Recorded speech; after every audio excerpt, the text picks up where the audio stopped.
Good evening, everybody, and welcome to Living Manna Church. I am Pastor Dave Sane, Senior Shepherd at Living Manna Church. You are part of our Wednesday night Bible study, and I am so glad that you've chosen to take your Wednesday night and hang out with me tonight. Go over some of the Word of God. Let's get into the study. Let's find out what God's Word is actually saying.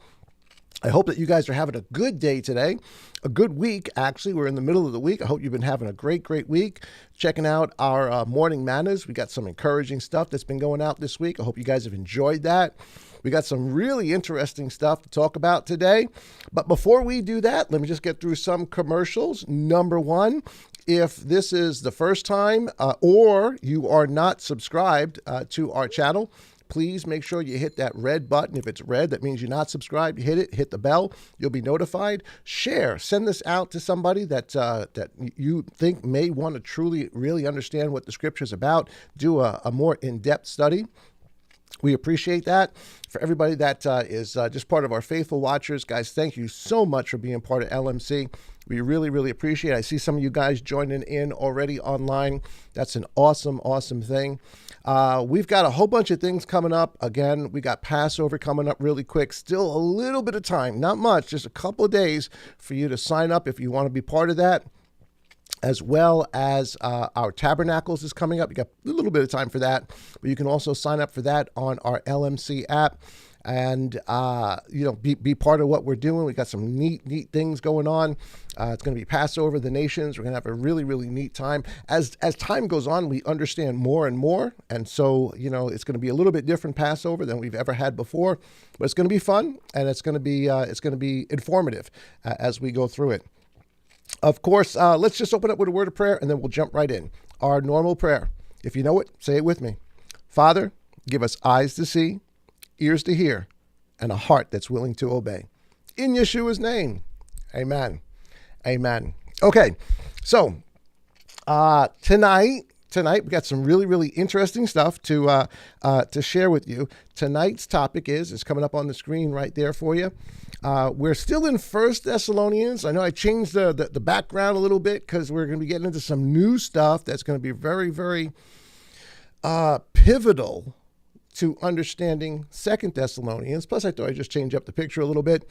We're in 1 Thessalonians. We are in chapter 5 tonight. We're going to get all the way through chapter 5. We're going to backtrack just a little bit. We can get all the way through chapter 5. And then next week, we're going to start 2 Thessalonians, Yah willing. So the topic and title for tonight, it's an interesting one, guys. This is really interesting. And like so many other things that we are beginning to find out, very much misunderstood. Very much misunderstood. But the title is, it should be familiar to everybody, Thief in the Night. Thief in the Night. Guys, come on. You guys have got to remember those movies, right? And I always think about the one from maybe the 70s, the Thief in the Night movie. It's about the coming of Yah, the coming of the Lord. And you got this kid that's out there, mowing his lawn, and all of a sudden the thief in the night comes, and amazingly, I guess the kid gets raptured or resurrected, and all their clothes are so neatly folded, right? So when Yah resurrects people, their clothes somehow fall to the ground, and it's like somebody pressed them and ironed them. And they're just, sitting neatly in a pile. And that's not funny enough. There's been songs about the thief in the night. There have been other movies, some of the more recent ones. And by recent, I mean maybe the last 15, 20 years. I'm not sure there's been an updated one. And by update, I don't mean update, factually, just updated by time. The last one, I can't remember the guy's name, from Growing Pains or something like that. He did a movie about the thief in the night.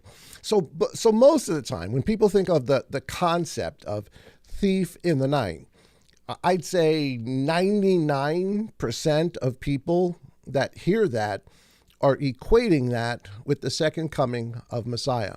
Well, we're going to go through the scripture. We're just going to do like we always do. We're going to go through verse by verse by verse, and we're going to try to figure out what does thief in the night actually mean, and we're going to talk about some other things as well. So, 1 Thessalonians chapter 5, thief in the night. Let's just jump right into this thing. We got a lot to talk about, and time's going to go very, very quickly. So here we go. Here is, I'll let me pick this up just a little bit bigger so everybody can see it. Just a little bit of a narrative review. We do a review every time we get together just to kind of get everybody's, sort of mind thinking in the same direction. So we've already done chapters 1 through 4, and we actually got into chapter 5 last week. We're going to backtrack just a little bit, go backwards to go forwards, so they say. But I want you guys to be aware of that up to this point, and there are two really major, I wouldn't say events, but major topics that Saul talks about. I mean, there's a couple, but two of the really major ones that he talks about appear in chapter 4 of 1 Thessalonians and appear in chapter 5 of 1 Thessalonians. Now, hopefully you guys have been part of all the other studies we did. You got the background, you know what's going on in Thessalonica, you know all the tribulation and all the stuff that they're going through. And things have gotten so bad, the suffering, the tribulation that the believers in Thessalonica, and I can't, you can't believe that it's just the people of Thessalonica. It's got to be the people of Ephesus. It's got to be the people of Colossus. It's got to be the people of Galatia. It's, this is going on across the believing world, synagogue or just home fellowship, whatever you want to call it. These same things are going on in all of the lives of the believers and have been going on really since the resurrection, or really since the ascension and since the sending out of the disciples. But in chapter 4, there is a major topic that is dealt with that is directly related to the suffering that they're going through. This is going to be really important because this is going to pop up again in 2 Thessalonians. And the issue here is that not only are they suffering, not only are they going through tribulation or suffering. I use tribulation because that's sort of the King James way of saying it, and it's sort of part of our end times vernacular. But all it really means is suffering. They're going through some really, really difficult and hard times, including and up to, there are people dying. There are people that have been killed, that have been murdered, that have lost their lives in Thessalonica, that are relatives, friends, acquaintances of the believers. They were believers themselves. And that's got to be a tough, I can't even imagine that they're beginning to come into faith. Gentiles are beginning to come. Jews are coming, and they're being so persecuted by the Jewish culture and by the Gentile culture to the point that people are dying for their belief. Well, the apostles told them that this was coming, and to sort of comfort them or instruct them concerning the deaths that they have suffered. Chapter 4 is a phenomenal chapter that gives encouragement about death. Now, we're going to talk about death more when we get to our tabernacle celebration this upcoming October. We're going to go into it in very, very in depth. We're going to go into it in detail. We're going to look at every scripture we can find and look at both sides or all sides and try to come to a biblical conclusion. However, just taking what's being said here in Thessalonians, looking at the plain meaning of the text, he is trying to encourage them about death, about the death that they are experiencing, about the tribulation that they are going through. And so what is the encouragement for those who have died? What is the encouragement? What is the thing that Saul says to them that should encourage them concerning loved ones that they have lost, that have been buried, that have gone to the grave? Well, here's what he tells us in chapter 4 and verse 13. Now, brothers, we do not wish you to be ignorant concerning those who have fallen asleep, lest you be sad as others who have no expectation. And I think in the King James it says who have no hope. The same idea, expectation, hope. So they don't have hope. They died, they have no hope. Well, he's saying you do have a hope. What's the hope? We skip on down to verse 16. Because the Master himself shall come down from heaven with a shout, with the voice of the archangel or the chief messenger, and with the trumpet of Elohim. So what is the hope as he's talking to these people who are going through this very, very difficult time of suffering?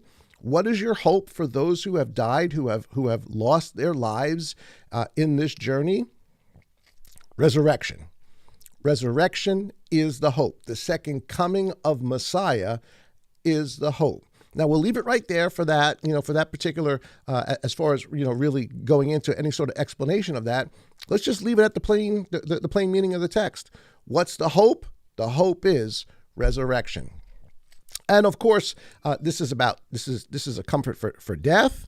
And in the context, he also says, for those of us who may be alive when Messiah comes, there's also a changing. We will also be taken up, but not before those who have died prior to. And you can check out last week's study. We go into this just a little bit more. But the idea is that both those whoever sees the coming of Messiah and those who have already died who will see the coming of Messiah, that we shall meet him in the air together, and we will forever be with him from that point on. And then he tells us to encourage one another with these words. So what is the hope for the believer who dies? The hope is resurrection, or the expectation is resurrection. That's chapter 4. We went over this. I'm just sort of, quickly. Kirk Cameron, thank you so much. I was just Karen put it out there. Kirk Cameron, right? Kirk Cameron. What was that? I forgot what show he was part of, but it was big in like the 80s, and all of a sudden he's doing all these Christian movies, but I can't remember the name of the show. But if somebody has that, put it out there. So this is about the physical return of Messiah as the hope. This is what we call the second coming. So Paul is encouraging these people about the second coming. That whatever you're going through, whatever hardships you're facing, even if it leads to your death, this is the hope that we have. Okay? So, Full House, somebody put it out there. Is it Full House? I don't know. Is Full House? I don't know. Was it Full House? I don't know. I thought Full House was with the two twins. I don't know. Growing Pains. Yeah, there's somebody's got it. Growing Pains. I think that's right. Yeah, Growing Pains. Thank you, guys. We're doing like an 80s trivia night tonight. So, yeah, I think it's Growing Pains. So anyway, so Kirk Cameron, Growing Pains, Thief of the Night. You guys get the prize for tonight. So anyway, so he's encouraged them about death first of all, right? So that's chapter 4. But then chapter 5 begins, and we're going to go all through it. But he then says, but concerning the times and the seasons. Now, he then begins to talk about, let me just read this through. Forget all the yellow, because that's the PDP version. We're going to skip the yellow for now. We're going to go back and we're going to take a look at it. But here's what chapter 5 and verse 1 says. He says, now, brothers, as to the times and the seasons, you do not need to be written to, for you yourselves know very well that the day of Yah comes as a thief in the night. For when they say peace and safety, then sudden destruction comes upon them, as labor pains upon a pregnant woman, and they shall not escape. But you, brothers, are not in darkness, so as this day should overtake you as a thief. Okay, so let's kind of think about this logically for a second. So kind of the way that this has come across in our world for like the last 1700 years is that, well, he's talking about the second coming in chapter 4 as an encouragement because of the suffering they're going through in death. So therefore, chapter 5 must be a continuation of that same topic of death and the second coming of Messiah. Now, if you think about it in those terms, and that's the way many prophetic teachers today present this or think about it, I get it. You read through this, and he's saying, well, as to the times and the seasons, as to the time when Messiah will return for the second coming, except as we are about to go through and begin to define each term that he's using, you're going to see that the apostle has actually changed topics, that he's talking about two very, very different things, two very, very paramount things. One, what's the encouragement of death? What's the hope? Resurrection. But the issue is they're living in some really, really difficult times. Things are going on. And he's going to explain to them stuff that I think he's already explained to them, stuff he's already told them about in the past, with regards not to the second coming, but with regards to the destruction of the temple. Now, why don't most prophetic teachers kind of go this route? Because most prophetic teachers, most of modern religion today, just dissuades, doesn't even think about, disregards the importance of the destruction of Jerusalem. Now, we went through a whole bunch of stuff with Matthew and all the preview stuff we did leading up to this study, which is very, very important to understanding where we are today. So let's read through this again. Now, I want to read through it now with some of the PDP. Remember, in yellow is sort of my commentary to try to make things better, understood without adding to the scripture, but adding to the context. So now let's read this thing. So chapter 4, he's talking about the resurrection, the second coming of Messiah, seeing him in the air, the shout of the angel, all of that stuff. That is absolutely what he is talking about. But in chapter 5, the subject changes. So when he says times and seasons, which was, I think, the title of last week's message, that word times and seasons. Now, a lot of people try to connect this to the idea of Moedim. And yeah, I guess, can you maybe sort of make that argument? Because what happens at the fall of Jerusalem, is it according to the Moedim? Yeah, it is. You can plot the destruction of Jerusalem by the Moedim. But, and this is me, I'm just putting this out there, I'm just trying to make things a little bit clearer. I don't think he's talking about Moedim here. I don't think he's talking about feast days here. I think when he says times and seasons, it's got nothing to do with Moedim. I think what he's saying concerning the day in which we're living, concerning the times and seasons, today is really, I think, is really what he's saying, disconnected from the whole idea of the Moedim. Now, again, can some cases be made to Rome comes in on Passover. Certainly they fall on the beginning of the fall holidays. And yeah, definitely. And I think all of that is important. I think that's relevant. But I think in the context of what Saul is saying here, when he says times and seasons, he's not referring to Moedim. He's just saying concerning the days in which we are living today. So he just finished in if that's true, he just finished in chapter 4 saying, okay, people are dying, your beloved ones are dying, your friends are dying. What's the hope? Sometime in the future when Messiah comes. And those who are alive that see him, they'll be changed. And those that have died, they're going to go first, and we're going to meet each other in the air, and we're going to be with him. But as wonderful as that is, as encouraging as that is, I think what he's saying, but here we are today, right? Here's what's going on right now in our day, in our time, in these times and these seasons. So yeah, he's talking about some future hope, but I think he's also starting to get down to the nitty-gritty, where they are in this particular day. So let's read this again with some of the PDP version, the little yellow in there. It says, now, brothers, as to the times and seasons. In other words, the times and seasons in which we are living today. You do not need to be written to, for you yourselves know very well, and I put it in a little color coordinated thing there, blue and teal and whatever the colors are.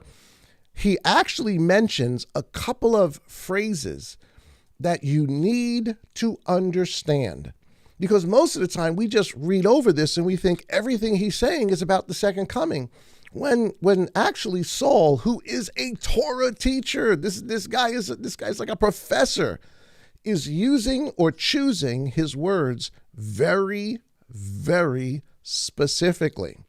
And he chooses the words that you yourselves know very well, that the day of Yah. Again, now, because the way most people think, we think the day of the Lord or the day of Yah is the second coming. Comes as here's the second term, thief in the night. i.e., all the movies, Kirk Cameron and everybody else, Growing Pains, somebody put it out there. Growing Pains, yes, Growing Pains. So we think Kirk Cameron, Thief in the Night, which is a story, a fictional story about what the coming of Messiah might look like. So we associate then, as in a modern culture way, that this term thief in the night is a reference to the coming of Messiah sometime in the future, which would then make it equal with chapter 4. So what he's talking about in chapter 4 is actually called thief in the night. But we'll see something a little bit different in a second. He says, for when they say peace and safety, that's the third clue. That's the third phrase that he is using. And all of these phrases, guys, all of these phrases are Torah and prophet phrases. And just like everything else, at this point, you guys have been in the Master long enough to realize that whatever terms are defined in the Torah and the prophets and the Psalms, as they are defined in the Torah, the prophets, and the Psalms, they must remain consistent throughout all of the book. Because if they don't, if you start changing terms and start changing definitions, then it's up in the air. Who knows what's being talked about? The definitions must remain consistent. So when they say peace and safety, then sudden destruction comes upon them. Here's the third one, or actually the fourth one, as labor pain. So we've got day of Yah, we've got thief in the night, we've got peace and safety, and now we've got the term labor pains. As a pregnant woman, and they shall not escape. But you, brothers, now listen to this. Now think about what he's saying, because we have to read this in the context to which he's writing it. He's talking to the Thessalonians, and he's saying, with what I'm talking about now, this affects you. But you are not in darkness, so that this day should overtake you as a thief. He's personalizing it to them. Now, what we've done 2,000 years later, we say, oh no, he's personalizing it to us at the end of the age. No, I think that's reading into it. He's talking to these people, telling them that they should not be overtaken as a thief in the night, which really, I mean, think about that changes the subject matter. There is, when you go to Bible college or seminary, whatever it is, they teach you something called eisegesis or exegesis. Exegesis, when you read something exegesically, what you're not supposed to do is read it exegesically. You're not supposed to read something in the Bible and pull out of it. You're not supposed to pull out your own meaning based on your own belief, your own understanding. You're supposed to pull out of it what the author is actually saying to the people he's actually saying it to, in the history he's actually saying it to, in the time he's actually saying it to. And I know everybody goes through Bible college and everybody hears that and they take all the tests and exegesis. Exegesis means to take out. Eisegesis means to put in. You're not supposed to put in a meaning. You're supposed to take out of the meaning whatever is actually there. And yet what we've done throughout history is we keep putting in meanings. We keep putting in meanings that are not actually accurate to the language that's being spoken. So, summary idea is this. There's 4 main idioms that are used by Saul in the beginning of this chapter that must be understood correctly in order to understand what he's talking about. Now, of course, we got a little bit of a hint because we've already gone through some of the previews, some of the introductory stuff. So we've already got an idea of how Yeshua gave us the timeline as to where we are. So anyway, with all of that, let's go into the next thing. Let's talk about these terms. Let's try to define them. Now, some of them I've defined already, and I'm not going to do a really deep dive on some of these. You can go back and listen to some of the other studies. In particular, I don't remember which one it was. It was like weeks and weeks and weeks and weeks ago. But you can check it out in the archive. There's something called the Day of Yah, and I went into it in much, much more detail than I'm going to do tonight. But I want to mention it anyway for tonight's study. So the first thing he says is he talks about the Day of Yah, or again, many people would be familiar with the concept of Day of the Lord. I'm not using Lord in an incorrect way or an incorrect term. You know that I'm talking about Elohim. That's the Lord. That's the God that we are talking about. So all of these terms, and let's put it out there so that we all understand where we're going. Every one of these terms, let me go back here just for a second. Every one of these terms, and let me underline it here so you guys can see it. Every one of these terms, all of them, if you go back and you look at the etymology of it, where it begins, all of them are in reference to the destruction of Jerusalem and the temple. Stuff that has already happened and prophecies of what will happen. But they all have their origin in the concept and the idea of the destruction of Jerusalem. So as we begin to read this, okay, so you say, well, then the destruction of Jerusalem is going to happen when Yeshua comes. Well, hold on a second. We'll get there, because I know a lot of people, kind of come up with that idea too. But let's go. Here's Day of the Lord, the Day of Yah, right? I'm going to give you just a couple of verses. Here's Joel chapter 2, and it's really the whole chapter of chapter 2. You guys can look this up yourselves. You guys can, read the whole chapter. We've done this before. Joel chapter 2 and verse 1 says, blow the shofar, blow the trumpet. You guys remember the song? Remember that song way back when? That church song? Blow the trumpet in Zion, Zion, right? Well, here's where it comes from. Blow the shofar in Zion. What's Zion? Zion's the Temple Mount. That's what Zion is. It's that mountain, Mount Zion, where the temple is. Blow the shofar in Zion, in the temple, and sound an alarm in my set apart mountain. So that kind of defines it for you right there. This is the holy temple. This is the Temple Mount. Let all the inhabitants of the earth tremble. Now, when it says earth, we get confused in the English, because earth, we think earth is like, all the 7 continents. And no, earth for 9 times out of 10 in the scripture is referring to the land of Israel. The land. The meek shall inherit the earth. Now, I guess technically, we get the planet, but that's not the inheritance. The inheritance is the land of Israel, the 4 square, 1,500 wide, 1,500 length, 1,500 high. That's the land. So let all the inhabitants of the earth tremble, for here it is, there's the term. Here it is defined. The day of Yah is coming, for it is near. And if you go on and you read the rest of Joel chapter 2, it talks about a locust army that's coming. A locust army that's going to destroy, ravage, rape, kill, pillage. And this army is an army sent by Yah, but sent to destroy Jerusalem because of her sin. And of course, this is a reference to, when you understand Joel chapter 2, this is a reference to the locust army that we read about in Revelation, because they are talking about the same historical events. At least to us, excuse me, guys, at least to us, it's historical. As it was written, it was prophetic. It was yet future. So there's one reference of the Day of Yah, and it is absolutely connected with the destruction of Jerusalem. Here's the book of Amos, or Amos, chapter 5 and verse 1. It says, hear this word which I take up against you, this lamentation, O house of Israel. The maiden. Well, who's the maiden? The woman, the maiden, is Jerusalem. This is Revelation chapter 12, right? The maiden of Israel has fallen, not to rise again. What is this? What is Amos about, or Amos about?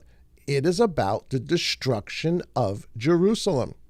It says, she lies forsaken on her land, with no one to lift her up. Now, I didn't give you all the verses. I'm trying to skip through, just save some time. Again, I invite you, I encourage you, please read these chapters for yourself. Read them all the way through. You'll gain some other insights we're not even going to talk about here tonight.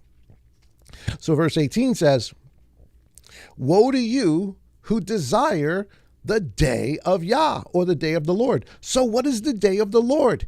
It is a lamentation against the maiden Jerusalem for her destruction. There's two witnesses that are defining for us what the day of the Lord actually means. Woe to you who desire the day of the Lord, the day of Yah, verses 21 and 22. So he goes on to tell them why this destruction is coming. I have hated, I have despised your festivals, and I am not pleased with your assemblies. Though you offer me ascending offerings and your grain offerings, I do not accept them, nor do I look on your fatted peace offerings. Well, where are all these offerings given? On Mount Zion, in the temple. So what is he talking about? What is the day of the Lord? The destruction of Jerusalem and the temple. There's two major witnesses. Again, we're zipping through this. You guys can go check out this stuff in more detail on some of the older studies. Zephaniah, and of course I've got a new grandnephew named Zephaniah. Zephaniah chapter 1 and verse 2. It says the following: I shall snatch away all from the face of the earth. Again, what does earth mean? It doesn't mean the 7 continents, at least in this context. It means the land of Israel. So I shall snatch away from all the face of the earth, declares Yod-Heh-Vav-Heh, and I shall, so now the next verse defines what earth means. And I shall stretch out my hand against Yehuda, Judah, and against all the inhabitants of Jerusalem. More judgment on Jerusalem. And cut off every trace of Baal from this place, idolatry that's been going on in there. The names of idolatrous priests, those who are worshiping multiple gods who say that they are priests. And with the priest, other priests who are not doing the right thing. Then verse 7 goes on to say, hush, in the presence of the master, Yod-Heh-Vav-Heh, Yah, for the day of Yah, the day of Yehovah, is near, for Yah has prepared a slaughter. He has set apart his invited ones. So this is telling us, again, what the definition of the day of the Lord is. It's the destruction of Jerusalem, the priests, the temple, the city, all of it. And quite interestingly, if you noticed here in Zephaniah, he says he's prepared a day of slaughter, but he has also, here's the neat thing, because it's just, throwing a little bone out there for you guys. Look at that last verse. He has set apart his invited ones. So there's destruction going on, right? But then there's also this group of people who are called the invited ones, who are going to be separate from whatever it is that's going on. Okay. Now, so the day of Yah. So what is the biblical definition, the Torah prophet definition of the day of Yah, or the day of Yod-Heh-Vav-Heh, the day of the Lord? What is the definition of it? It is the destruction by Yah of Jerusalem that has happened before and will happen again. This is what Messiah is talking about. So when he uses these terms, he's trying to get the reader to understand by these terms, this is what is being spoken of. This is what Saul is saying. So when Saul says the day of Yah, he's talking about the destruction of Jerusalem. And don't forget, in the way Saul said it, he says, this is something you have to be on the watch out. Now, when we get to Revelation chapter 1 and verse 10, again, should be familiar to you guys. It says, this is John, right? He sees the master. This is a book written to the bondservants of Yah. This is the Aleph and the Tav, the beginning and the end, who's speaking to them. And then John says, I came to be in the spirit on the day of Yehovah. Now I know there's all sorts of arguments out there. You can read all sorts of commentaries that will say, well, that means it was on the Sabbath. That's the day of the Lord. And others will say, well, no, that means it's Sunday. That's the quote unquote new day of the Lord. Both of those are incorrect. Well, the day of Yah certainly, or the day Yah has set aside certainly is the Shabbat, but that's not what this means, because the definition must stay consistent all the way through. So what is John saying? I was in the Spirit. Or really what he's telling us is what the whole book is going to be about. What he's about to see, what he's about to understand. He says, I was in the Spirit when? On the day of the Lord. I was in the Spirit and I saw the destruction of Jerusalem. That, in essence, is what he is saying. And I heard behind me a loud voice as of a trumpet saying, come up here. This is not resurrection. This is not rapture. This is not any of that. This is John being shown the day of Yah, the day of the destruction of Jerusalem. And so when you go through the book of Revelation, guys, everything in the book of the Revelation is somehow, from some way, from multiple angles, the core centerpiece of the entire book of Revelation is the destruction of Jerusalem. But it looks at it from the Netzarim's perspective. It looks at it from the two witnesses' perspective. It looks at it from Rome's perspective. It looks at it from all these different angles. But the thing that is the center, the core throughout the entire book is that the day of Yah has come. The day of the destruction of Jerusalem has come. That's what the book of Revelation in totality, obviously there's much more detail, but in totality, that's what the book is actually about. So that's the day of Yah. Again, we've talked about this before.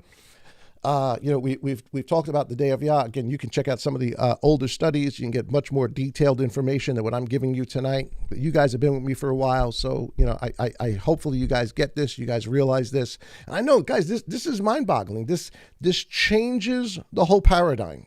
This changes your whole perspective because you realize, oh my goodness, he's not talking about the second coming of the Master. He's talking about what is outside of the death and resurrection. And I would say definitely, the parting of the Red Sea, right? The coming out from Egypt. Those are the two major biblical events.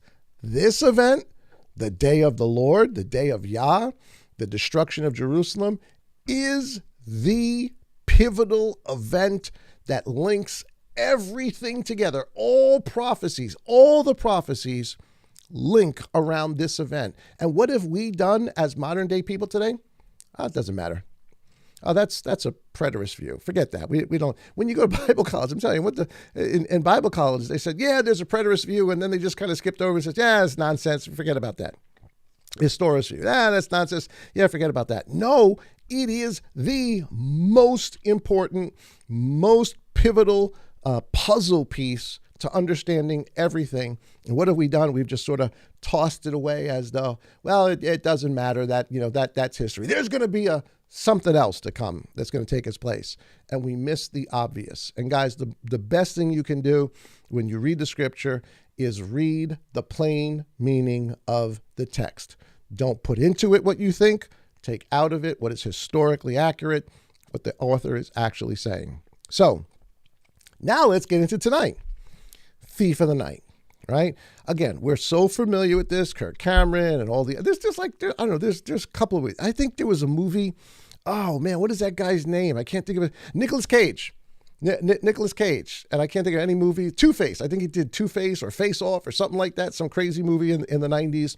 Nicolas Cage, right? Nicolas Cage, I think recently did a movie on this whole concept of Thief in the Night. So it is part of the cultural genre of Americana or Christendom at large, that the thief in the night has to do with the second coming of Messiah, the resurrection, and all of those things. Well, let's find out what thief in the night actually means historically, because we got to understand it in context. Guys, I say it to you every week. By this time, you guys should all know it. Say it with me. What is the most important thing? Context, context, context. So here we are. I shared this before, but let me just share it really quick. And you guys can check this out. This is online. I think LinkedIn has a neat thing on this. There's a couple of websites that you can go to get some real information on what, or just go to the Temple Institute has some neat stuff on this. the concept of a thief in the night has nothing to do with if you're in your house and somebody breaks into your house unexpectedly, that's a thief in the night. Well, listen, is that a thief in the night? Yes. And if you break into my house, boy, are you in for a shock. Because you're going to get a beat down if you break into my house, even if you come out with your life after that. Don't break into my house. But that's got nothing to do with this. This is not the thief in the night that he's talking about. Though I know a lot of people kind of take that perspective. Well, he's talking about, breaking into someone's house, coming in unexpectedly and, going to rob the place. You're calling Yeshua a thief? You're calling him a robber? You think he's going to break into your house? Come on, that's just a bad analogy all around. So what is a thief by night? Somebody put up there, Left Behind. Thank you, brother. Left Behind 2014. Isn't Google awesome, right? Left Behind 2014. All right, so what is thief in the night? Just a quick explanation, guys. You guys can look this up. It is a temple term. It is a very specific temple term. The temple, operated all day, all night, every day, 7 days a week. It just operated. And from sun up, you had what was called the morning oblation, where you would come in, a lamb would be offered, it would be put on the altar, it would be burned there all day, turn into ashes. The fire would be going. Once the morning oblation was given, and the prayer that the earth is the Lord's and the fullness thereof was given in the morning, then offerings. Then people could come to the temple and they can give their offerings all day long. And this went on all day long. Burnt offerings and fellowship offerings and peace offerings and repentance or sin offerings, all of that stuff went on all day long. But then at night, as the sun's going down, you can't do this 24 hours a day. So the temple doesn't shut down, but the temple sort of kind of goes into default mode there or quiet mode there for a second, sleep mode, if you would. And so another oblation, another lamb is put on the altar. It's the evening offer that will burn all night until it turns into ash. And then the main guys who run the temple leave. The high priest, everybody else. And then you got sort of a skeleton crew. They're still priests. They still have a responsibility.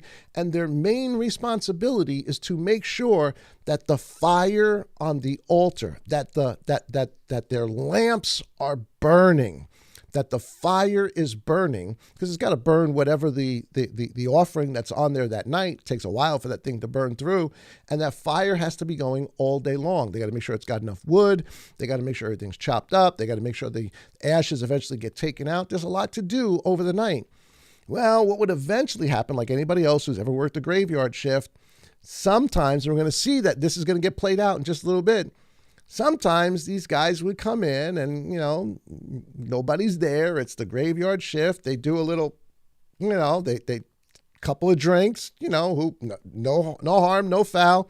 It wasn't illegal to drink back then. But, they come in and then about, between 12, 1, 2, 3, you start to get tired, or maybe they didn't do any drinking or anything like that, but they got tired and they take a nap. And they fall asleep. Well, at some point, and this was unannounced, this was just something that happened, the high priest and some of the other priests would, from time to time, go in and inspect at 2 o'clock in the morning, 3 o'clock in the morning, 5 o'clock in the morning. And the idea was to go in and make sure that the guys who were running the midnight shift were doing what they were supposed to do.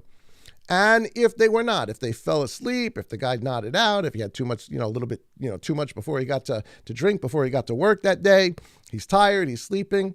And here's the big thing, the fire was going out. They did not tend to the fire. So now the fire, which is on the altar, which is supposed to be burning bright the whole time, even at night when no oblations are being given, that had to burn. Well, if that's going out, the priest would come in, the high priest in particular. The high priest was called a thief in the night. Not that he was a thief, not that he was stealing something, burglarizing something. A thief, meaning he came in quietly. Nobody knew he was coming. He just sort of came in. And if he found that the priests were not doing what they were supposed to do, he would literally take coals from the altar, hot burning coals. I mean, these things are hot. and he would put them on the clothing of the sleeping priest. Now, guys, these guys are wearing 100% cotton, 100% linen clothing. How fast do you think it was before they put the coal on these guys' robes, before that whole robe went poof? The idea was they wanted it to go poof.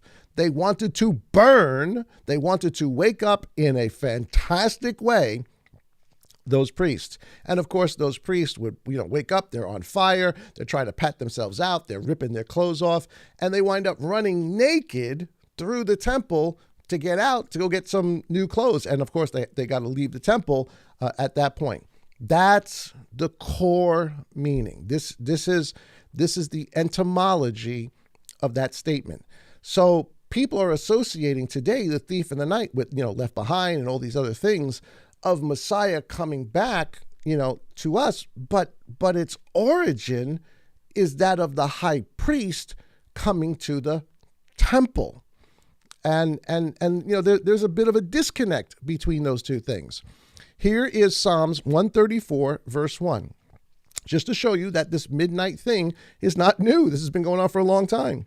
And Psalm 134 has actually only got like 3 or 4 verses. You can read the rest of them. They're just supplementary or complementary to verse 1.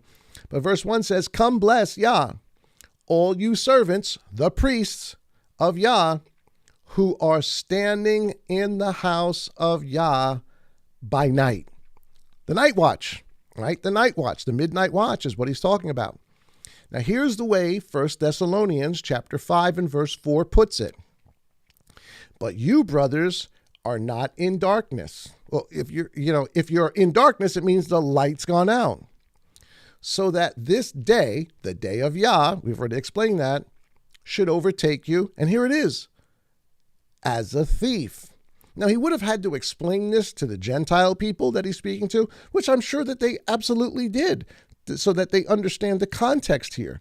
Saul is using an already established idea and concept to relay a spiritual truth to them. "For you are all sons of the light and sons of the day. We are not of the night or of the darkness. So then, we should not sleep." Well, what was the whole idea of the thief in the night? The guys fell asleep.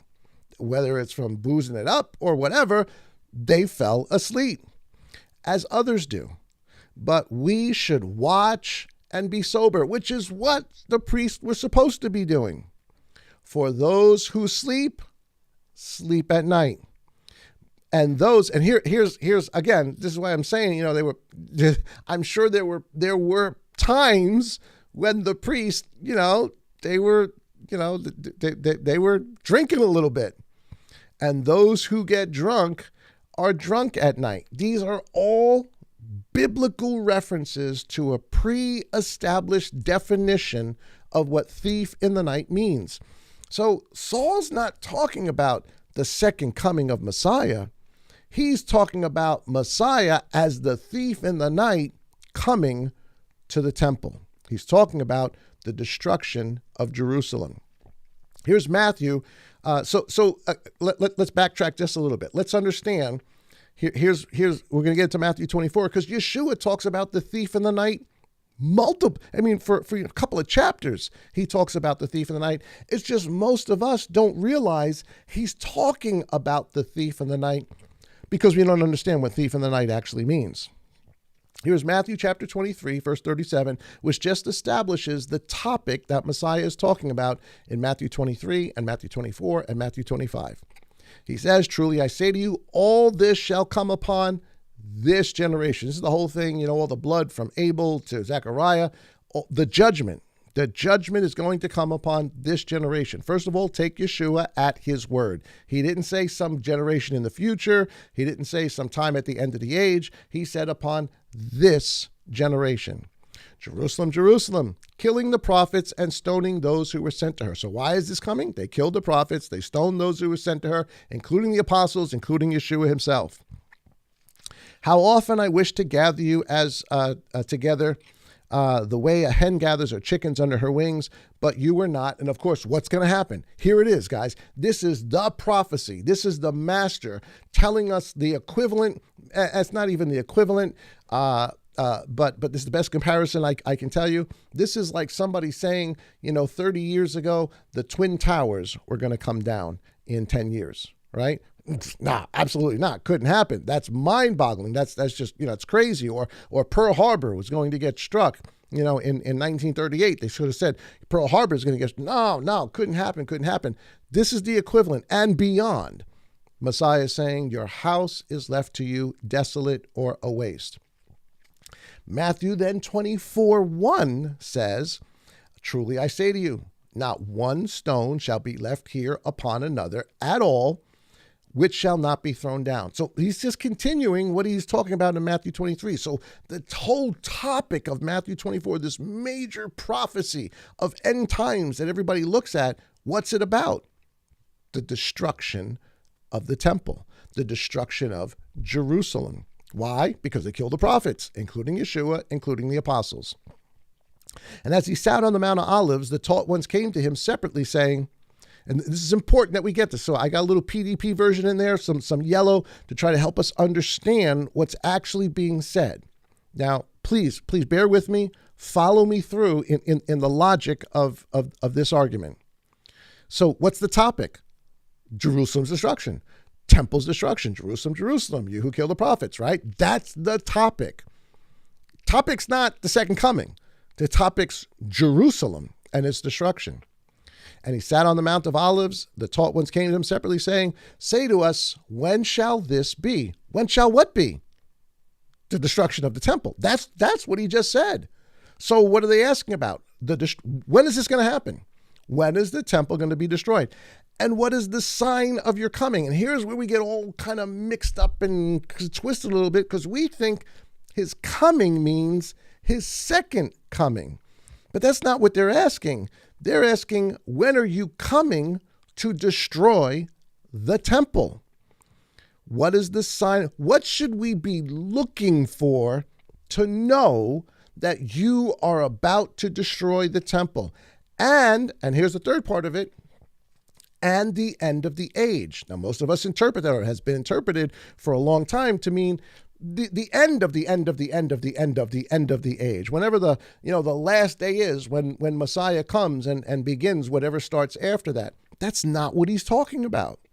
The end of the age that he is talking about is the end of the temple age, the end of the Levitical priest age, the end of Jerusalem being the center of worship. Guys, he was talking about this in John chapter 4 to the Samaritan woman a year before he tells us in Matthew 24 that this is coming. He says there'll be no more worship, neither on the mountain that you guys worship on or in Jerusalem. Guys, that's an end of an age, an end of an era. Things are going to change dramatically when this happens. That's what they're asking.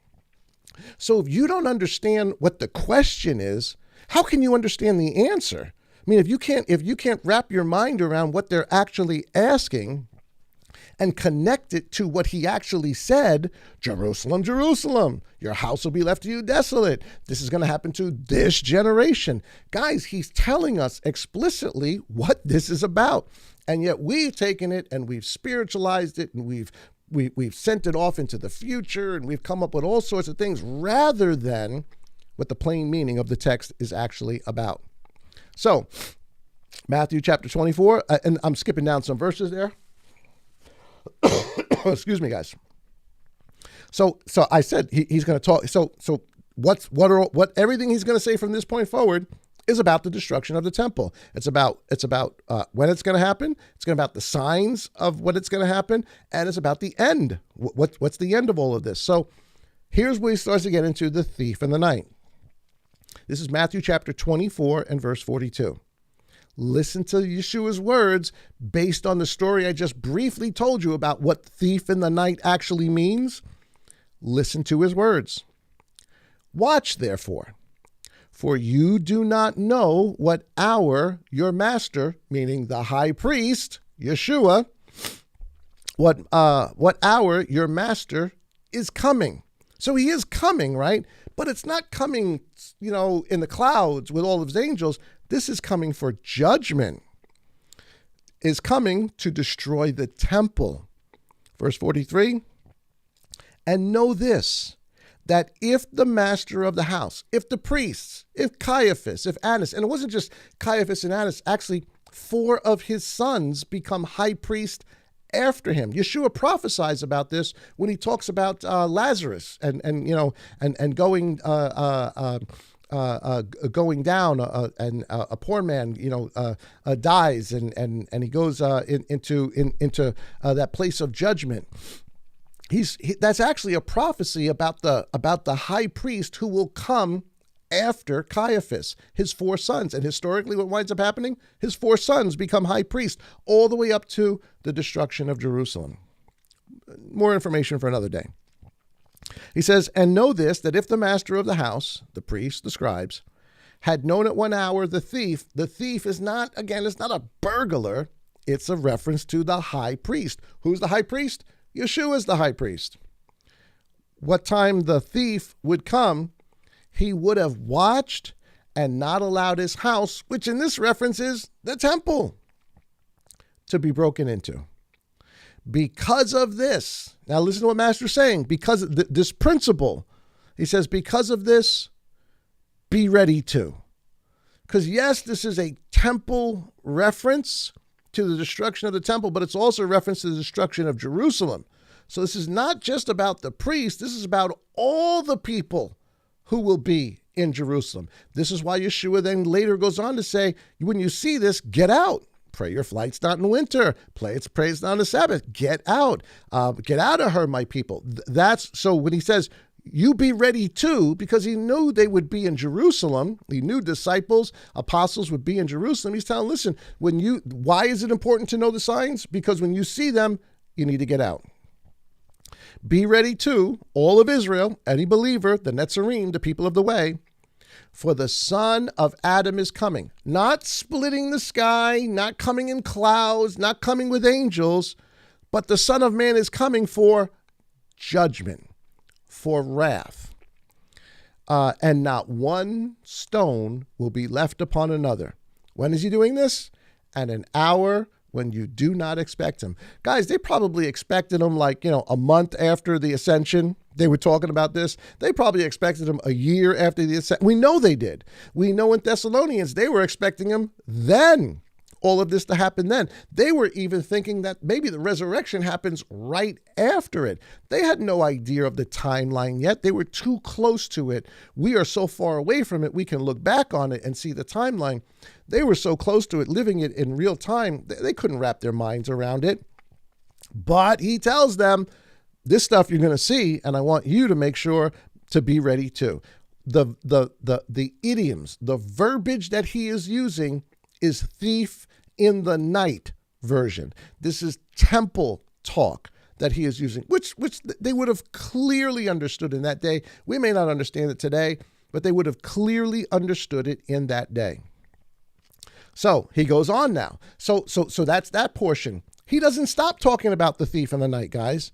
Messiah continues to talk about the thief in the night in Matthew 24, verses 45 through 51. Listen to the words and see if you can't pick out. Okay, I got the little yellow PDP version there to help us along. But see, as we go through this, if you can't pick out thief in the night language, temple language. Now he's talking about all of Jerusalem because all of Jerusalem is going to suffer, but he's equating it to the priests not having the light burning. And since they're not having the light burning, judgment is coming and fire will come upon the temple. Here's Matthew chapter 25. It's 24, verse 45. It says, who then is a trustworthy and wise servant? What servants? Priests. That's who he's talking about. Guys, there were faithful priests in the temple. There were faithful priests that really, and there were priests that did believe in Yeshua Messiah. Absolutely. There were priests who believed. So he says, who's that wise servant whom his master set over his household? The household is obviously the temple, but the household is really the whole house of Israel. Jerusalem in particular. To do what? To give them food. Well, what's the food that he's referring to? Torah, the instruction, Yah's word.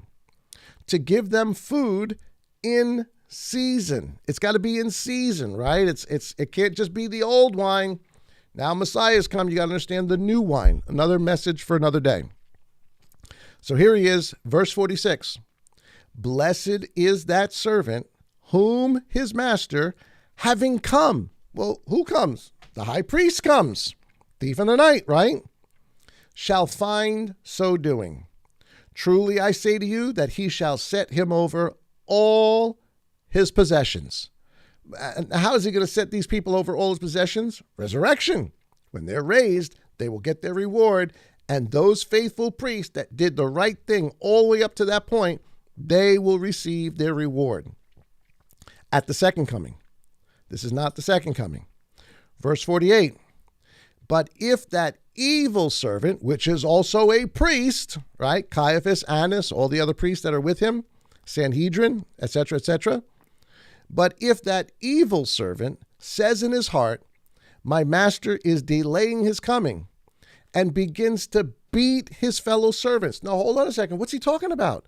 What are you talking about, a servant that beats his fellow servants? Messiah already told us what that means. He said, because of the blood of Abel all the way to Zechariah, I will send you Bible, Torah scholars. I will send you prophets. I will send you preachers, and you're going to beat them, some of them, kill some of them, flog some of them, crucify some of them. That's what he's referring to. The evil servants killed the disciples, killed the apostles. The evil servants and their fathers killed all the prophets who came before. That's who he's referring to. This is the evil servants that he is referencing here. So he says, and begins to beat his fellow servants from Yeshua himself, who they crucified. That's beating and killing some of the servants, the apostles, etc., the disciples. What Saul was doing was killing and beating the servants. And so you're beating the servants, you're killing the servants of Yah, and to eat and drink with drunkards. Now, what does that mean? How do we announce? You're going to see. I'm going to define this for you incredibly in just a moment. But he's talking about the nations. He's talking about the nations from Babel to Rome, all the things that they took from Babylon, all the things they took from Rome, all the things. When you realize what these people were doing in Jerusalem, not just Jerusalem, all around the whole Roman world, what was going on morally, ethically around the world, this is what he's talking about, that you were eating and drinking with the nations, with the drunkards. Don't forget. Remember, we just read in Thessalonians, those who sleep at night, right? Those who are drunk at night. Here's what he's talking about. These people are eating and drinking with drunkards. In this case, it's a reference to the nations, to the Gentiles. This is what Revelation talks about when it says that the woman the nations were drunk off of the woman. They survived. They gained profit off the woman. This is what it's talking about. The nations. The woman took from the nations, and the nations took from the woman. It says, with the drunkards, the master of that servant shall come with wrath, right? Because he's angry now. With wrath and vengeance, which are the exact words Yeshua quotes from Isaiah in Matthew 24. On a day when he does not expect it, a thief in the night. And at an hour when he does not know, a thief in the night. He is still explaining to us, he is still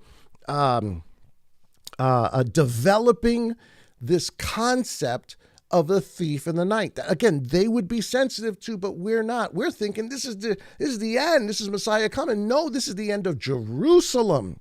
This is the end of temple worship that's coming.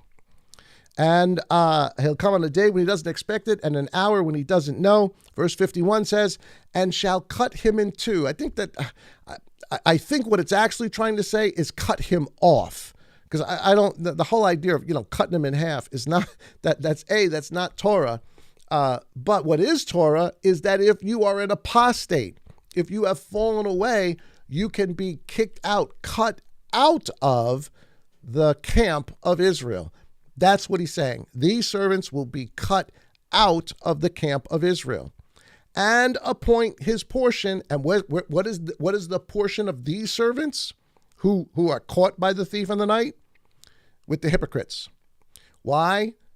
Again, I'm going to throw a bone out there. It's going to really help when we get to chapter 2 of 2 Thessalonians, but I'm going to throw it out there. You guys can run with it. Let Yah move you on this. Appoints his portion with the hypocrites, those who have committed the apostasy, those who have committed the great falling away. I'm going to leave it there. I don't want to give you too much there, but that should be enough for some of you guys to run with this thing. And then, we'll talk about it more when we get to chapter 2 of 2 Thessalonians. And what's going to happen from this? There's going to be weeping and gnashing of teeth. Don't you think in Jerusalem, as it's being destroyed, don't you think they were weeping and gnashing their teeth? Absolutely, they were. That's what this is talking. So he's still talking about a thief in the night. He's still describing the concept of a thief in the night. Now, it's not just Saul, because once you understand, and it's not just Yeshua, once you understand the etymology, the origin of these words, the definition of these biblical phrases, you can't change it. You can't make it reference something else different. It must always reference what it references, what it originally referenced, like the word sin. We know what sin is because the Torah tells us what sin is. You don't get to the New Testament and decide, well, sin is now something else, which is pretty much what we've done, because that causes all sorts of error. Well, here's Peter. Now, before we get into the nitty-gritty of Peter, let's do just a little, because he's still talking about the thief in the night. Peter is a book written specifically to the Jews, to those who are the Netzarim scattered abroad, but who were Jews. Peter's ministry was to the Jew. So here's 1 Peter chapter 4, verse 3. He says, guys, you got to get this, because this is going to give you insight into what was going on in the temple. And not just the temple, what was going on in the synagogues, what was going on all around the Roman Empire. And I don't just mean by Gentiles, right? I'm not just talking about Gentiles, because the temptation, you think about what Rome was doing, you think about, the celebration of Bacchus or the celebration of Saturnalia and all the crazy things. You talk about temple prostitutes, and this is all just like, normal, everyday stuff to them. This was a temptation for any man of that day, any people of that day. And they fell into it. And we're going to get a window into through Peter as to what was actually going on in the temple, why Yah's so ticked off with them. Not just for the idolatry and everything else, yes, all of that. But here it is, 1 Peter chapter 4, verse 3. He says, for we, meaning Jews, the priests, Jerusalem, synagogues, listen to what he says, have spent enough of our past lifetime in doing the desires of the nations, having walked in indecencies, lusts, drunkenness. We just finished reading, right? What does the servant do? What does that wicked servant do? He eats and drinks with the drunkards, the nations. Here he's telling us the desire of the nations, indecencies, lusts, drunkenness, orgies, wild parties. Guys, this is the beginning of toga parties, right? Here it is. This is the real toga party going on right here. And abominable idolatries, eating and drinking with drunkards. Guys, this is what was going on by the priests in the temple. This was what was going on by the average people in Jerusalem. Yeah, they were worshiping their God, but guys, the temptation of what Rome put in front of them was so powerful. How do you not get involved in all of that stuff, in the culture in which they're living? And then think about this for a second. Let's fast forward to sort of what they were presenting was this outward religious. Yeshua says, outwardly you appear as though you're religious, but inside you're full of dead men's bones. Why? Because they were doing this stuff. And here's a more modern example for you. What appears on the outside to be a very religious, sanctified, holy, quote unquote, godly view of or appearance of things. Well, think about the Roman Catholic Church. And what's really going on behind the scenes of the Roman Catholic Church? Read the newspapers. Ask altar boys. See what's been going on. Look at all the parties that they're doing. Look at all the, the backroom orgy type things. Guys, it's all over the news, and they sent out, paid out millions and millions of dollars in reparations for all the craziness. Guys, that's not new.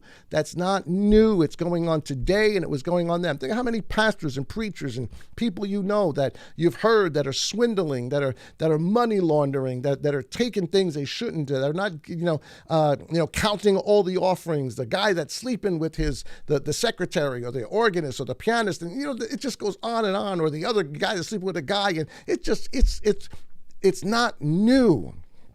It's been going on, and Peter's telling us it was going on in their day, in the temple, in Jerusalem, in the synagogues, all over the Roman world. How could it not, with the celebration of Bacchus, the celebration of Saturnalia, and all the other crazy, pagan holidays that there were, that you could just, listen, nobody knows, nobody's watching, nobody's seeing me, nobody's looking. I'm going to go into the temple of Diana, I'm going to do my thing, right? Right? Nobody knows, no harm, no foul. Yes, there's a harm and there's a foul. And here's what Peter's telling us.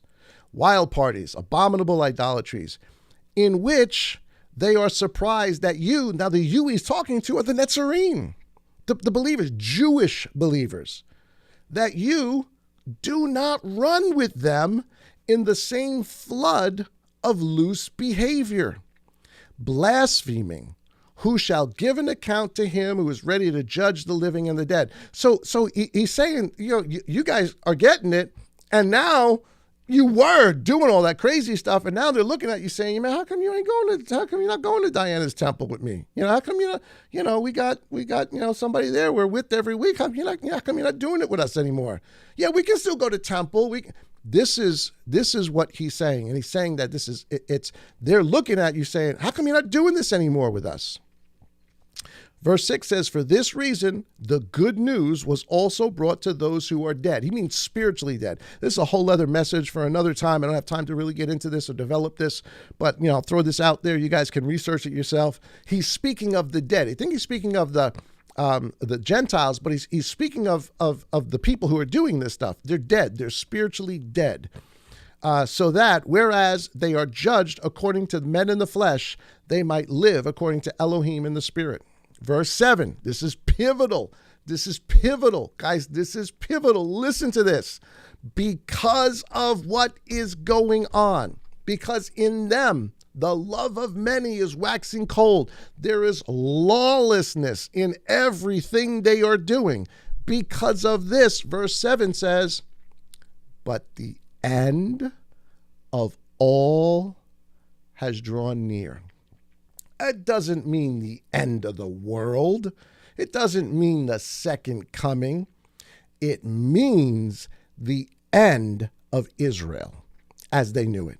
It means the end of the temple as they knew it. It means the end of the priesthood as they knew it, which is the question they asked to begin with. When's the end? The temple age, Jerusalem. And then we skip on down to verse 17, just for time's sake. I don't want to go through all the different verses. He says, and this is pivotal. This is big. Listen, because of all of this, listen to what Peter says. Because it is time for judgment to begin in the house of Elohim. What's the house of Elohim? The temple. The people of Elohim. He's telling us what's coming. He's telling us it's coming in our time. He could see it. He saw the signs. He saw the love of many waxing cold. He saw the wars and the rumors of wars and all this stuff going on in Jerusalem. He saw the conflict. He saw all of this craziness that's going on. And he heard Yeshua's word that said, this generation will see it. And so he tells them, it's time for judgment to begin in the house of Yah. But the next verse is really mind-boggling because it says, and if firstly from us, if Yah's going to judge us, who are the people of Yah, in this way, the Jew and Israel, with the destruction of the temple, the horrificness of what goes on in the temple, what is the end of those who do not obey the good news of Elohim? Wow, that's a whole nother message for a whole nother time. I just don't have time to get into that. I'm already, I'm running out of time already, and I got to get through this. Peter continues this conversation in 2 Peter. He's still talking about the same thing that's coming upon them. Here's 2 Peter chapter 3, verse 9. Again, you can read. In fact, one of the next books we're going to do, we're going to look at Peter. We're going to go through it with a fine-tooth comb. But here's just sort of a snippet of it. Chapter 3, verse 9, Peter says, Yah is not slow regarding his promise. This is the whole thing. A year is a day is like 1,000 years. 1,000 years is like a day. Peter goes through that whole thing. But understand what he's talking about. He's talking about what he was just talking about. Judgment begins in the house of Yah. Yah is not slow regarding his promise. Regarding what promise? Peter was there in Matthew 24. Peter heard Matthew 19, 20, 21, 22, 23, 24. He heard Luke 21. He was there at Mark 13. He was there. He heard all of this stuff. So what promise was coming? What prophecy did the master give? What promise is about to come? What is he not slow on? He is not slow regarding his promise of not one stone upon another will be left, as some count slowness. But instead, he is patient toward us, the house of Israel, not wishing that anyone would perish. God didn't want anybody in Israel to go through the whole destruction of Jerusalem thing they were about to go through, but it would be their choice. As a matter of fact, look what Luke chapter 21, verse 36 says. I added that in there in the blue so you can see it in the blue. Messiah is talking about this. He says, watch then at all times and pray that you be counted worthy to escape all that is about to, not off in the future, what is about to take place, and to stand before the Son of Man, the Son of Adam. This is what Peter's talking about. He's saying, listen, we've been telling you, think about it from their perspective. For 30 years, they're telling people Jerusalem's coming down. For 30 years, they're telling people Temple's coming down. And it doesn't come down till 40 years later, right? So it's 70 AD, so it's 40 years after the Messiah. So for 30 some odd years, up to 40 years, they're saying, this is going to happen, this is going to happen, this is going to happen, this is going to happen. And he's saying, no, listen, just because it didn't happen doesn't mean that Yah is slow in his judgment. It means he doesn't want anybody to perish. He's given you time to understand the truth and really come to an understanding of who the Messiah of Israel is and be the Netzarim, be this born again house of Israel that you're supposed to be. He says, but that all should come to repentance. And here it is. But the day of Yah. What's the day of Yah? The destruction of the temple. That's what he's talking about. Not one stone left upon another. The destruction of the temple and of Jerusalem. But the day of Yah shall come as what? A thief in the night. He uses it in the exact same context that Saul uses it, in the exact same context that Yeshua uses it, in the totally opposite context that we use it today. I pick what Yeshua, Saul, and Peter said. In which, now this is really important. Let me try to explain this quickly. I'm running out of time here. So the thief in the night, right? But the day of Yah comes as a thief in the night, the temple destruction, the burning of the temple, in which the heavens shall pass away with great noise and the elements with fervent heat. Now, we read that so often. We hear that. People have read this. We've preached this. We've taught this, that he's talking about the end of the age. When Messiah comes, he's going to burn up everything. and he's going to create a new heaven. Heaven's going to be wiped out, and he's going to create a new heaven, and he's going to burn the elements, meaning, iron and nickel and sodium chloride and hydrogen, all the elements of the periodical table. No, that's not what he's talking about, guys. That's not the elements he's referring to. When he says that in which the heavens will pass away, what were the heavens on earth? Jerusalem was.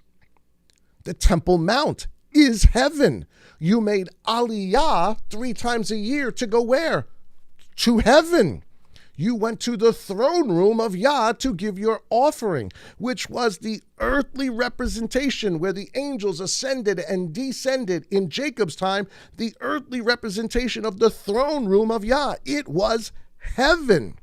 And so when he says that the heavens will pass away, he's not talking about, some war in heaven and all of that kind of stuff. He's talking about Jerusalem. The temple will be destroyed. That's the heavens that he's referring to. And it shall pass away. And the elements, again, he's not talking about the periodical chart. What elements is he referring to? The temple elements. All the things found in the temple, from the menorah to the altar, to the brazen altar, to the spoons, to the forks, everything, to the gold on the walls. That's the elements he's referring to. Listen to Ezra chapter 5 and verse 13. It's there in blue. You can follow with me. It says, however, in the first year of Cyrus, king of Babylon, King Cyrus issued a decree to build the house of God. Also, the gold and silver articles or elements of the house of God, which Nebuchadnezzar had taken from the temple that was in Jerusalem and carried into the temple of Babylon. Those King Cyrus took from the temple of Babylon, and they were given to one named Sheshbazzar, if I'm saying it correctly, who he made governor. And he said to him, take these articles or elements, temple elements, go carry them to the temple site that is in Jerusalem, and let the house of God be rebuilt on this former site. So he's not talking about the burning up of all the periodical charts, the burning up and crisping of the earth. That's not what's being spoken about here. It's the heavens being destroyed, a heavenly war. Revelation 12 tells us there was war in heaven. On the Temple Mount is where there was war in heaven. Verse 10 says, but the day of Yah shall come as a thief in the night. Just a little review. The temple, Jerusalem, in which the heavens, the temple, Mount Zion, again, war in heaven, Revelation 12. I can't even get into that. I know I just threw that out there as a bone. You guys can run with it. We'll talk about it another time. But that's what Revelation 12 is talking about. Shall pass away with great noise, and the elements, the temple elements, shall melt with intense heat, and the earth, not the whole globe, the land. Guys, it wasn't just Jerusalem that gets destroyed when Rome comes. It's all the, 42 cities, I think it is. 42 cities throughout all of the house of Israel, and synagogues on the outside. This was a campaign against Jews everywhere. And the works that are in it shall be burned up. Seeing all these are to be destroyed in this way, what kind of people ought you to be in set-apart behavior, in holiness and reverence, looking for? They're looking for this, right? They see the times and seasons coming upon them. They're telling people, and some are saying, nah, it's not going to happen, not going to happen, not going to happen. It's been 30 years, been 35 years, not going to happen, not going to happen. It's going to happen. And hastening, not hastening meaning they're making it happening, they are expecting it. Hastening meaning they are expecting this to happen. The people in Thessalonica are expecting this to happen. Saul's expecting this to happen. Ephesus is expecting. Colossians are expecting. Here Peter is telling the Jews of the diaspora they're expecting this to happen. the hastening and the coming of the day of Elohim, the day of the Lord. What's the day of the Lord? The destruction of the temple and all of its elements, the heaven itself being destroyed. The temple, that's what he is referring to, shall be destroyed and set on fire. And the elements, everything within, all the elements, all the utensils, all the articles, will melt with intense heat. What are they made out of? Brass and gold and all sorts of jewels. The walls have gold on them. All the articles have gold. But according to his promise, let me not even read verse 13. Let me share some. I think Brother Bill and Sister Laura, they came back with some pictures. They went to Israel a couple of years ago. They came back with a really, really neat picture of pillars, stones that were part of the original temple. And you could see there is still that. I couldn't find it online, but there are pictures. Maybe I'll ask Bill to give this to me, send it to me. And brother, if you're listening, please send this to me if you got it. He showed me pictures of the stones that were part of the original temple, and you could see on the inside of the stones, there was melted gold. Still today, 2,000 years later, melted gold on all the cracks of the stones. Guys, why there's not one stone left upon another is because once Rome, it was two guys that actually did it, threw a firebomb inside the temple, which is full of oil, and cedar and lambs. And the whole thing just went up and burnt so hot, everything in that temple melted into the stones. So when the Romans come in, they start ripping apart stone by stone, because the Roman soldiers, they get paid, their booty is, whatever gold and stuff they can get. If they survive the whole battle, they're allowed to rip off and take off whatever they can get. They ripped that temple down to get every ounce of gold that they could get. That's what he is talking about. Before it happened, that's what he is talking about. However, verse 13, but according to his promise, that is the master's promise through Isaiah, we wait for a renewed heaven. Not that Yah is going to make that heavenly realm new. He's talking about a renewed temple. Yah's temple. I'm not talking about us building something in the Middle East today. That's not what this is referring to. He's talking about the temple Ezekiel's talking about. Yah's temple being rebuilt, and a renewed earth. Not the whole planet being recreated all over again. He's talking about a renewed land of Israel in which righteousness dwells. That's thief in the night. That's what is being talked about here. Revelation chapter 16, I got a couple of more minutes. Revelation chapter 16, verse 15. Listen to this. Now, I don't have time to go through all of this. I know I'm going to probably, put some of you guys on the cliffhanger here. I'm sorry, but this, I'm going to go through as much as I can. We'll talk more about this later. But here's Revelation 16, which is talking about the same exact event, because all of Revelation is about the day of Yah.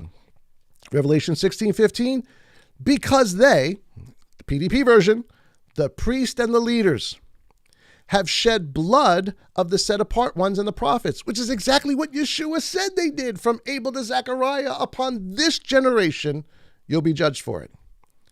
And you have given them blood to drink, for they deserve it. So he's saying the judgment you're about to put on these people, they deserve. Israel deserves it. Jerusalem deserves it. The temple deserves it. And I heard another out of the slaughter place saying, yes, Yah, El Shaddai, true and righteous are your judgments. And the fourth messenger poured out his bowl on the sun, and it was given to him to burn men with fire. Where? In Jerusalem. Why the sun? It's hot. It's fire. It's what goes on in Jerusalem. And men were burned with great heat, and they blasphemed the name of Elohim, who possessed authority over the plagues. And they still, even as Jerusalem's burning, refused Yeshua. They refused to repent and to give glory to Yah. Now, I'm skipping a couple of verses about the coming over the Euphrates and all the rest of that. We'll talk about that another day. I knew if we get into that, we just go into a wild goose chase and go around the mountain 5 or 6 times and take us 20 minutes. And we'll do that another study another time. But here's verse 13, still talking about the destruction of Jerusalem. And I saw coming out of the mouth of the dragon and out of the mouth of the beast and out of the mouth of the false prophet, which is Rome. They talked themselves into this destruction. They wanted Jerusalem done. They wanted the temple done. They wanted the Jews in submission. They wanted the Jews in slavery.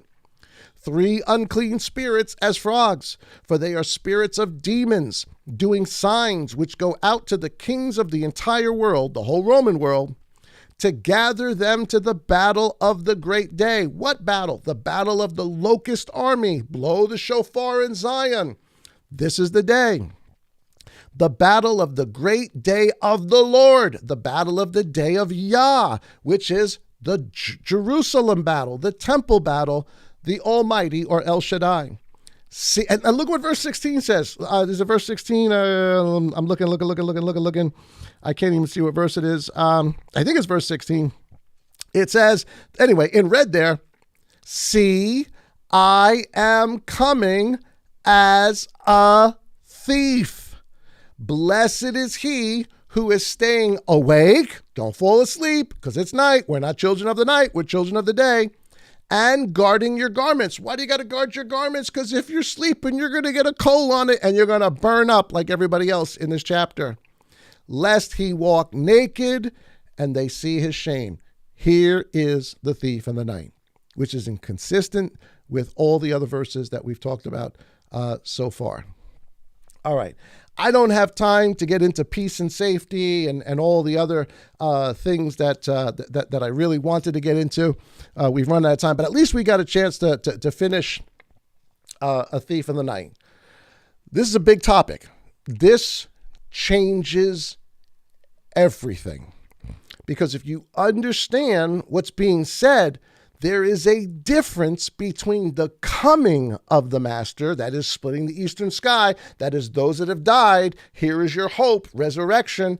There is a difference between that and the fact that wrath, you are not appointed to wrath. Judgment begins at the house of the Lord. All the things Paul said in that chapter, the day of the Lord, the thief in the night, peace and safety, all of those terms. We'll finish the last 2 terms next week, and then we'll get into chapter 2.